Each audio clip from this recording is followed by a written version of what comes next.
The fourth strategy is to read the pictures. So this is pretty self-explanatory.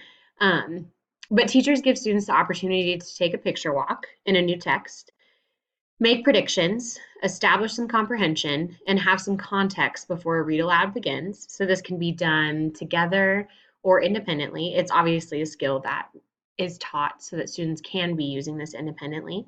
Um, but there's a lot of different ways to present it. You could all use the same text while you're doing it. You could have students in pairs and groups of four, whatever worked for you. Students get the opportunity to gain a sense of what the book might be about, activate background knowledge, and prime themselves for the vocabulary they can expect to encounter.